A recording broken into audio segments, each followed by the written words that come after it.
Professor Bamberg is here. Professor, let's stick with history for the last couple of questions.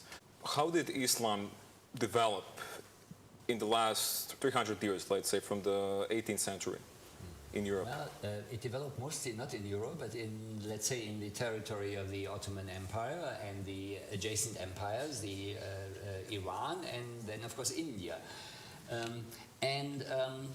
You know, one of my historical observations that I insist on making repeatedly is that in the 18th century, in the middle of the Arabian Peninsula, you had the beginnings of what we now have as Wahhabism, as the Saudi brand of Islam. Now, the development of Wahhabism, Wahhabism originally was a term of abuse, you know, because the founder, the religious founder, Muhammad ibn Abd al-Wahhab, you know, Abd al-Wahhab, of course, means the servant of the all-giving, which is an epithet of God, you know, but it was called Wahhabism, even in Arabic, shortly after.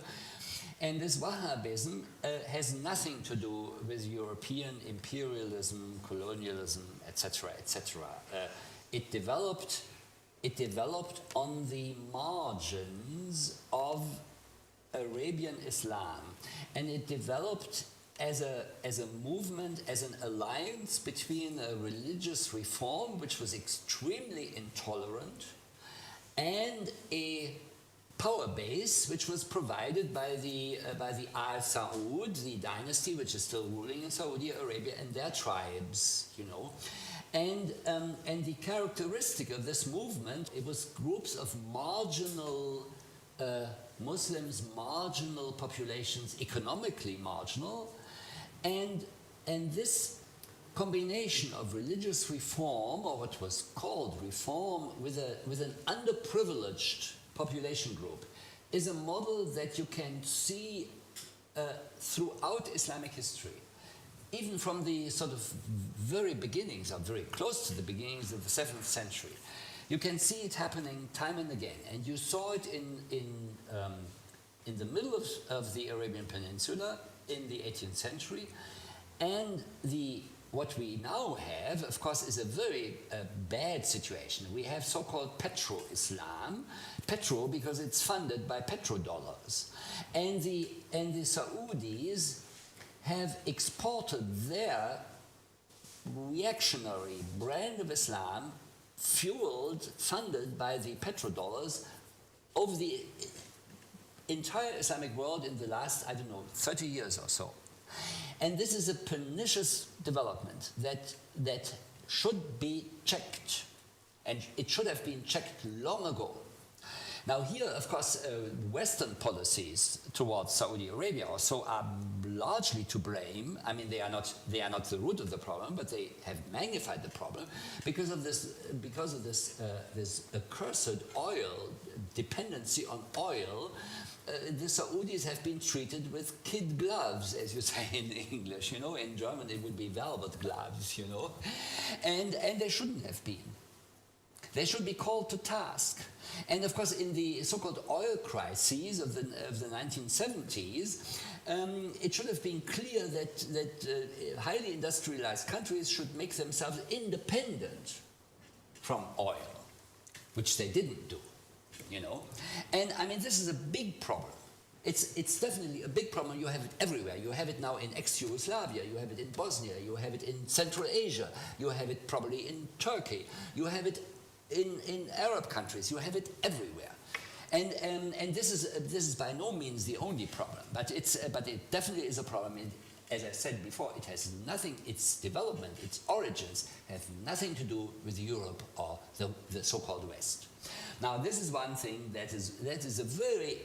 I mean, you know, in the history of Islamic peoples, of Muslims, from the 7th century, from the time of Muhammad on, you have had a variety of periods. You have had I mean, it couldn't be any other way. You know, you have had periods of great cultural efflorescence, like in the 9th and 10th and 11th Christian centuries. You know, in the 3rd, 4th, 5th Islamic centuries.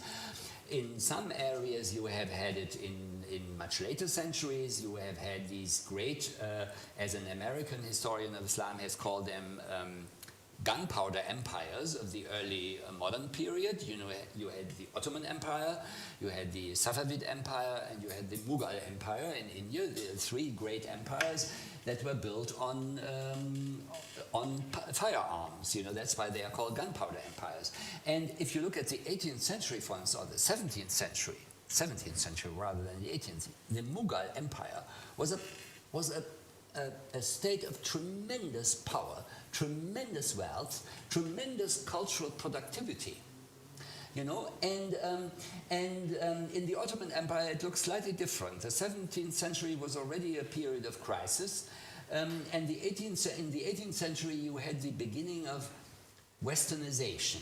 I mean, if you look at Ottoman architecture, for instance, in the 18th century, you already see European Baroque elements there. You know, the Nuru Osmaniye Mosque in Istanbul, for instance, is a very good example. And you had then, from the late 18th century, you had the series of reform movements in the Ottoman Empire. You know, you had Selim III, who was then killed. You know, he failed, and all through the 19th century and all through the period until the First World War, you have a series of Westernizing reform in the Ottoman Empire. Now, the great trouble was, and this is of course an unfortunate legacy of the West, of Europe, is nationalism. I mean, nationalism as it has developed in not only in Europe but also in the Middle East since the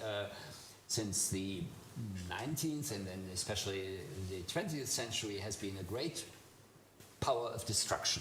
If you look even at the countries of the Fertile Crescent, you know, a reformed Ottoman Empire would have been much better for them than these states that were carved up, you know, by the Western powers after the First World War, you know, and same of course in southeastern Europe. A reformed Habsburg Empire would have been much better for all these countries than what you have had since the First World War, and now. At present, of course, we are in a very critical period in politically speaking, and we talked about the Arab world. I mean, we talked about the Near East, you know, the Fertile Crescent, Syria, you know, Lebanon is in permanent crisis. Yes. Then you have Palestine, Israel, Iraq now. Kurds and Turkish people as well. Yes. You know, Ataturk, of course, was only the last chain in the link in the chain of Westernizing reforms in Turkey. The trouble was it was always top down. It was always top down. It was always elitist, you know, and it didn't get enough hold in the broad, you know, population. And it's only going to change for the better if people vote in the light of their own best self-interest, in the light of their own enlightened self-interest. I mean, self-interest as such is not bad. It can be enlightened and it can be bigoted, you know, and everything in between. Now, if I take a sort of broader historical perspective, I would say Muslims, Islam, quote unquote, has always enjoyed periods of prosperity and flowering when it was not governed by very strict and narrow religious norms. And in history as well, let's say with the Hungarian Ottoman history, I mean, the common saying is that when Ottomans conquered the parts of Austro-Hungary before, that they would force the population there in the villages to convert to Islam. But right now, I mean, it's considered that there was not a religious conflict, but just conquering. Yes. For the sake of profit, not for the sake of religion, right? Well, of course, religion is not an independent variable. religion That's religion is always tied to other, aspects, to other, forces in society, and to material interest, and to spiritual interest, and so on and so forth. Now, in general, you see, even in the 7th century, when the first wave of Muslim conquests took place out of the Arabian Peninsula, they usually did not force the subject populations to convert, and so the Hungarian subject population was not, as a rule, forced to convert. It was different under Christian rulers. Stephen the Saint Stephen, or Charlemagne in Germany, they forced their subject populations to convert to Christianity. It was not like that in Islam, but of course it was the Ottoman Empire was built on the principle that the future conquests would pay for the present costs, for the present upkeep. And so when the conquests, the foreign conquests, didn't proceed anymore in the Ottoman Empire, a crisis set in, because they couldn't pay the regular costs out of the tax revenue or whatever they had. They would have needed new conquests to pay for their current expenses. And when this system collapsed, crisis set in. Now, on the other hand, in Hungary, of course, the taxable population was under double oppression, because the absentee Hungarian aristocrats also charged taxes from the peasants. So they had to pay taxes twice, to the absentee Hungarian landowners and to the Ottoman government. And that, of course, was not positive at all. And of course, if you look at Mohács, if it hadn't been for the disarming of the populace before that, because of the present rebellion of Doja George, maybe resistance would have been more effective against the Ottomans. I mean, certainly, as far as I can tell, and of course I'm not a specialist in Hungarian history, the Ottoman rule in Hungary was not positive. It didn't have good effects. I mean, in other areas it might have been different, but certainly not in Hungary, as far as I can tell. Professor, do you think it was a good decision for Ataturk to divide religion from the government, to make the country secular? Absolutely. Absolutely. I mean, of course, it has developed differently now, but as a principle, religion and the state have to be separate. This is my deep conviction, and not only my conviction; it's the conviction of many people. I mean, politics is a very tricky area, and religion usually gets compromised if it's intimately involved in politics. We see it in Iran, for instance, at present. We see it in other countries. We saw it in Spain. A Frankist Spain. With the Catholic Church being intimately involved in state matters. We see it in Italy. We saw it in Germany. I mean, in different ways. Religion and state have to be separate from each other. But did his reform have any issues? Because we see right now that more or less the current government is moving away from his.